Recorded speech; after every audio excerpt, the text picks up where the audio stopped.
မန်းတောင်ရိပ်ကိုတချင်းနဲ့ကပြဖြော်ပြသွားမှာဖြစ်ပါတယ်ကျွန်တော်တို့ဒီအစီအစဉ်25လေးပြီးသွားရင်ကျွန်တော်ကိုပိုင်း MBC ကိုပိုင်းထက်တန်းကျောင်းကြီးရဲ့ပညာရေးချုံစုဝေးပွဲခန်းနာစတင်ကျင်းပမှာဖြစ်ပါတယ်ဒီအခမ်းအနားအစီအစဉ်25ပြီးသွားရင်ဟုတ်ကဲ့မန်းတောင်ရိပ်ကိုတချင်းနဲ့ကပြဖြော်ပြသွားမှာဖြစ်ပါတယ်ခင်ဗျာ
ရ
ချစ်ချမ်းပါပါစား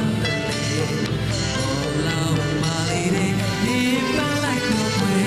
ဇာတိမျက်ချစ်ချမ်းပါပါစားပေါ်လာပါလေဒီပန်းလိုက်တော့ခွေဒီကူတော့မေYeah, like Kevala, you know, baby, I'm gonna let you go with the army, George, and I'm drunk. No,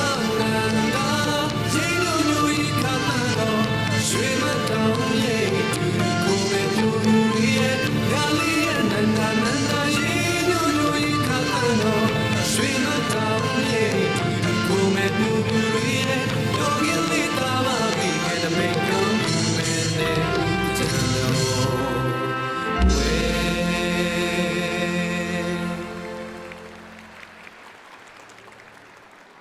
ဟုတ်ကဲ့တကြံရောက်တော့အောင်မေးရအောင်တကယ်ကိုတက်ဝင်လှူရှာကပြဖြောပြတင်ဆက်သွားတာဖြစ်ပါတယ်ကျွန်တော်တို့မြန်မာတကြံဟာဆိုလဲ UNESCO ရဲ့ကမ္ဘာဒရမ်ရဲ့ယဉ်ကျေးမှုအမွေအနှစ်စီးရင်ဝင်ဖြစ်သွားတာကိုဂုဏ်ပြုတဲ့အနေနဲ့ကျွန်တော်တို့ကျောင်းက Grade 5မှာကျောင်းသားကျောင်းသူလေးများကဂုဏ်ယူစွာနဲ့တင်ပြကပြဖြောပြသွားတာဖြစ်ပါတယ်ခင်ဗျာ